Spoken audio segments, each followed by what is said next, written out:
ASO and CSS की salary कितनी होती है, इंक्रीमेंट कब लगता है, इंक्रीमेंट लगने के बाद कितना अमाउंट हो जाता है, जब हम ज्वाइन करते हैं तब कितना अमाउंट होता है, डीए हाइक होने के बाद कितना अमाउंट बढ़ता है, और everything I will be talking this video. आपके जितने भी सैलरी से रिलेटेड डाउट्स है एवरीथिंग विल बी सॉर्टेड। इसके पहले भी मैंने एक वीडियो बनाई थी, बट उस वीडियो में मैंने बहुत नई थी और मैंने तभी नया नया ज्वाइन किया था, तो उस वीडियो में उतने ज्यादा निटी ग्रिटीज पे मैं जा नहीं पाई थी। बट इन दिस वीडियो बहुत ही अच्छे से मैं आप लोगों को बताने वाली हूँ कि सैलरी में कितना कितना क्या क्या डिडक्शंस होते हैं, क्या क्या आपको अलाउंसेस मिलते हैं।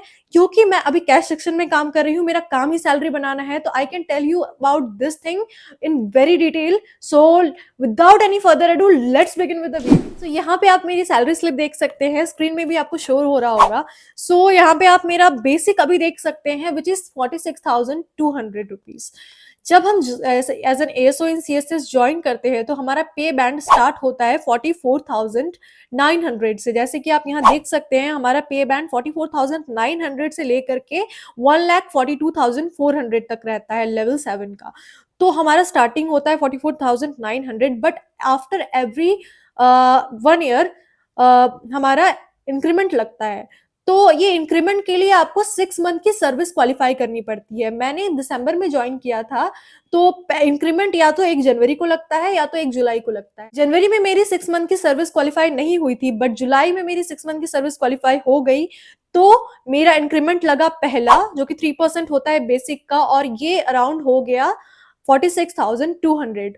सो 46,200 होने के बाद मेरी सैलरी अभी फिलहाल 74,606 बन रही है। इसके साथ ही आप यहाँ देख सकते हैं कि इनकम टैक्स डिडक्शन हुआ है 3,000 प्लस 120। तो इनकम टैक्स वो डिपेंड करता है कि कितना आप डिडक्ट करवा रहे हैं। कई लोग अपने इनकम टैक्स सेव भी कर लेते हैं, जो कि होम लोन वगैरह लेते हैं, तो उनका बहुत सारा इनकम टैक्स सेव हो जाता है। तो ये आपके ऊपर डिपेंड करता है कि आप इनकम टैक्स किस तरीके से बचा सकते हैं। इसलिए यहाँ पे इनकम टैक्स को उतना ज्यादा मैं काउंट नहीं करूंगी। तो अगर मैं 3,000 प्लस 120 जो कि हेल्थ एंड एजुकेशन सेस है, इसको ऐड कर देते हैं, तो मेरा 78,000 के अप्रॉक्स में बन जाता है। सो हमारी अभी प्रेजेंट की सैलरी 78,000 के अराउंड है। और अगर आप ग्रॉस देखते हैं, क्योंकि हमारा एनपीएस वगैरह में भी डिडक्शन होता है, तो ग्रॉस सैलरी 85,182 बनती है। इसमें आपका डिडक्शंस वगैरह होते हैं, उस सब चीजों के बारे में डिटेल में हम बात करेंगे। बट अगर ग्रॉस के बारे में हम बात करते हैं तो 85,182 बनती है। तो सबसे पहले हम स्टार्ट करते हैं बेसिक से। बेसिक के बारे में मैंने आपको बता दिया कि इंक्रीमेंट लगने के बाद फिलहाल मेरा बेसिक पे 46,200 है, जो कि 7 सीपीसी के अकॉर्डिंग है। अगर आगे 8 सीपीसी आता है तो इट विल बी बहुत ज्यादा बढ़ जाएगा, वो बहुत ही बड़ा चेंज आ जाएगा। बट फिलहाल अभी इतनी सैलरी बन रही है। डीए अभी करंट 46% है, जो कि जुलाई 2023 में लगा है। 46% हमारा डीए है। इसके पहले 42% था, जो कि जनवरी में लगा था। फिलहाल 42% के रेट पे हमें डीए मिल रहा है, जो कि बेसिक पे का होता है। तो बेसिक पे का 46% 21,252 है डीए। उसके बाद एचआरए है। एचआरए बेसिक का 27% होता है, जो कि एक्स सिटी में है। एक्स सिटी में 27% होता है। अदर सिटीज में कितना होता है वो स्क्रीन में आपको रिफ्लेक्ट हो रहा होगा। तो यहाँ पे हमारा 27% बेसिक का 12,474 है। ये मुझे पूरा एचआरए मिल रहा है, क्योंकि मैंने गवर्नमेंट क्वार्टर के लिए अप्लाई नहीं किया और गवर्नमेंट क्वार्टर मुझे अलॉट नहीं हुआ है। मैंने अप्लाई नहीं किया, उसके अपने अलग रीजन है, उसका मैं पूरा वीडियो आपको बताऊंगी कि मैंने क्यों नहीं किया, क्या बेनिफिट्स होते हैं, क्या होता है, सब कुछ मैं बिल्कुल अच्छे से बताने वाली हूँ आप लोगों को। बट फिलहाल एचआरए मुझे मिल रहा है, क्योंकि मैंने गवर्नमेंट क्वार्टर अवेल नहीं किया है, मैं रेंटेड अपार्टमेंट में हूँ। और उसके बाद टीपीटी अलाउंस होता है। टीपीटी अलाउंस, टीपीटी जो हमारा ग्रेड लेवल है होता है, इसके लिए 3600 होता है ट्रांसपोर्ट अलाउंस। और उसके साथ टीए ऑन डीए होता है, जो कि 3600 का 46% होता है। तो 3600 प्लस 3600 इंटू 46%, जो कि अभी करंट रेट है डीए का, तो इतना मिला करके 52,5,256 हमारा टीपीटी अलाउंस बन रहा है। ओके। सो ये जो भी फॉर्मूला है वो स्क्रीन पे आपको शो हो रहा होगा। आई नो थोड़ा सा कॉम्प्लिकेटेड होगा, बट यही एक फॉर्मूला ही होता है ट्रांसपोर्ट अलाउंस का। 3600 एक फिक्स कर दिया है ये पे लेवल का। जब लेवल 10 होता है तब ये 3600 7200 हो जाता है। अभी फिलहाल ये पे बैंड पे, हमारे पे बैंड पे 3600 ही होता है। इसके बाद जब हम लेवल 10 तक पहुंचेंगे तब ये 7200 हो जाएगा। 7200 प्लस 7200 का 46%, तभी जितना भी डीए का रेट होगा उतना डीए का रेट। ओके, सो ये फॉर्मूला होता है। सो अभी फिलहाल टीपीटी अलाउंस 5256 मिल रहा है। इसके बाद ये हमारा हो गया, इतना मिला करके हमारा टोटल इमोल्यूमेंट्स हो गया 85,182 rupees. Okay, so this was the gross. अब हम आते हैं डिडक्शंस पे, जो कि गवर्नमेंट रिकवरीज होती है।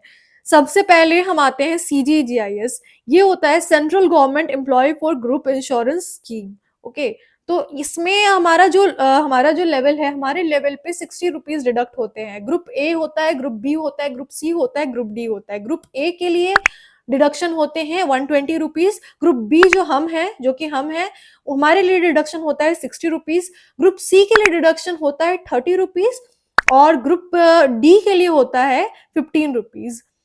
जब अगर आप ज्वाइन करते हो, जैसे कि हमने दिसंबर में ज्वाइन किया था, तो हमारी अगर दिसंबर की सैलरी से जब सीजीआईएस डिडक्शन हुआ था, तो वो हमारा जो 30 था उसका 1/3 डिडक्शन हुआ था, जो कि 10 रुपीज था।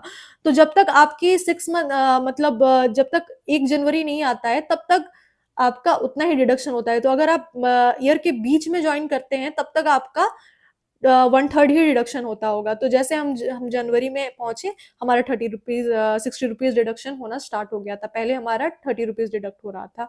सो 1/3 of 60 rupees. Okay, okay sorry, it was 20 rupees. मैं थोड़ा सा गलत बोल रही हूँ, 1/3 is right, but 20 rupees deduct हो रहा था। उसके बाद जो आप सेकंड देख पा रहे होंगे, एम टीयर 1, ये है हमारा एनपीएस का डिडक्शन। एनपीएस का जो एम्प्लॉय कंट्रीब्यूशन होता है वो है ये। एनपीएस में 10% हमारा एम्प्लॉय कंट्रीब्यूशन होता है और 14% गवर्नमेंट देती है। तो ये जो 10% है, जो कि बेसिक और डीए को ऐड करने के बाद उसका जितना 10% बनता है, वो है ये एम टीयर 1 एनपीएस का जो हमारा कंट्रीब्यूशन है। और जो 14% का डिडक्शन होता है वो हमें गवर्नमेंट देती है। वो आपके जो प्राण अकाउंट है आपका, उसमें जाकर के सेव हो जाता है। ये आपको आपको हर महीने आपके मैसेजेस आते रहेंगे कि इतने आपके डिडक्शंस हुए हैं, और इतने आप जाकर के अपने प्राण अकाउंट में आप देख भी सकते हैं कि कितने आपके सेव हो चुका है अमाउंट। तो गवर्नमेंट भी कंट्रीब्यूट करती है, आपका भी डिडक्शंस होता है। ये सारे आपके प्राण अकाउंट में सेव हो जाता है। इसके बाद आप जैसे देख सकते हैं, इनकम टैक्स है। इनकम टैक्स में 3000 रुपीज डिडक्ट करवाया है मैंने। तो ये आपके डिपेंड करता है कि आप कितनी सेविंग करते हो, क्या करते हो। 2 तरीके के रिजीम होते हैं, new tax regime, old tax regime. Old tax regime में आप अपनी सेविंग दिखा सकते हो, न्यू टैक्स रिजीम में आप अपनी कोई सेविंग नहीं दिखा सकते हो। वहां पे ऑलरेडी काफी बेनिफिट हो जाता है। कई लोगों के लिए न्यू टैक्स रिजीम बेनिफिशियल होता है, जो सेविंग वगैरह भी नहीं भी करना चाहते हैं, और सेविंग करने के बाद भी कई बार न्यू टैक्स रिजीम ही बेनिफिशियल होता है। तो ये जो काफी वेबसाइट्स होती है, वो वेबसाइट्स में जाकर के आप चेक कर सकते हैं कि आपका कितना पे बैंड है। उस पे बैंड के अकॉर्डिंग पे लेवल है, जो आपका ग्रेड पे है, उसके अकॉर्डिंग कितना आपको बेनिफिट होगा किस रिजीम में।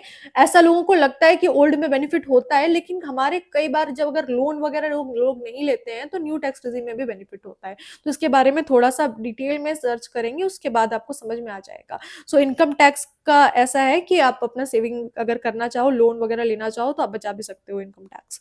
तो इनकम टैक्स अभी फिलहाल मेरा 3000 है। और अगर आप न्यू टैक्स रिजीम ऑप्ट करते हैं, तो महीने का मैं बता देती हूँ कितना आपका डिडक्ट होगा। 5000 के अराउंड पर मंथ अगर आप डिडक्ट करवाते हैं, तो आपका 12 महीने में आराम से खत्म हो जाएगा। सो ऐसा। उसके बाद आप नेक्स्ट देख सकते हैं सीजीएचएस, जो कि सेंट्रल गवर्नमेंट हेल्थ स्कीम है। इसके अंदर क्या होता है, एक आपको कार्ड मिलता है, और जो कि इसके लिए आपको अप्लाई करना पड़ेगा। उसके बाद आपके जो भी डिपेंडेंट्स हैं उनके लिए, सबके लिए एक कार्ड बनता है। उस कार्ड को लेकर के आप जो भी आपके नियर बाय आपकी जो डिस्पेंसरी है, आप वहां जा सकते हैं, और आपके जो नॉर्मल रेट्स है उससे काफी कम रेट में आपको सीजीएचएस का बेनिफिट मिल जाएगा। मतलब हेल्थ बेनिफिट्स मिल जाएंगे। जो भी हॉस्पिटल का जो भी आपका खर्चा है, काफी कम रेट में मिल हो जाता है। सो काफी बेनिफिट्स है, जो कि अगर लोगों को बहुत बड़ी बड़ी सर्जरी वगैरह करानी होती है, तो इमरजेंसी में आप अगर जाएंगे सीजीएचएस का बेनिफिट लेकर के, तो आपको काफी ज्यादा कम रेट में आपकी जो भी सर्विस है वो मिल जाती है। सो काफी इसका बेनिफिट होता है। कई लोगों को ये नहीं पता है, लोगों का डिडक्शन तो होते रहता है, लोग कार्ड नहीं बनवाते हैं। तो कार्ड डेफिनेटली जब आप ज्वाइन करते हैं तो अप्लाई कर देना सीजीएचएस कार्ड के लिए, ताकि आपको ये बेनिफिट मिलता रहे और इसका आप फायदा उठाते रहो जो भी आपके पास के डिस्पेंसरीज हैं। ठीक है, उसके बाद जो हेल्थ एंड एजुकेशन सेस है, जो कि आपका इनकम टैक्स का ही 4% होता है। जैसे कि यहाँ इनकम टैक्स मेरा 3000 है, तो उसका 4% है 120, तो ये हेल्थ एंड एजुकेशन सेस के लिए जाता है। सो ये इस तरीके से आप देख सकते हैं कि टोटल गवर्नमेंट रिकवरीज 10,576 हो रही है मेरी। तो ये टोटल गवर्नमेंट की रिकवरीज हुई, और उसके बाद फिर जो इतना काट करके हुआ, फिर नेट पे मेरा 74,606 हुआ। ठीक है, तो ये पूरा मेरी सैलरी का आपको मैंने बिल्कुल अच्छे से बता दिया कि क्या सैलरी का कितने डिडक्शंस होते हैं, कितना क्या होता है एवरी। आई होप आपका सारा डाउट क्लियर हो गया होगा। अगर फिर भी कोई डाउट रह गया है तो आप कमेंट में पूछ सकते हैं। आपको पता है कि मैं हर किसी के कमेंट का आंसर करती हूँ। सो अगर आपका फिर भी कोई क्वेश्चन रह गया है तो आप जरूर पूछो, मैं आंसर जरूर करूँ। अगर वीडियो अच्छी लगी हो तो वीडियो को लाइक करो, शेयर करो और सब्सक्राइब करो, क्योंकि मेरा यही एक मोटिवेशन है वीडियो बनाने का। सो आई होप आप शेयर करोगे और वीडियो को लाइक करोगे और चैनल को सब्सक्राइब करोगे। सो मैं मिलती हूँ आप लोगों से नेक्स्ट वीडियो में। Till then bye bye.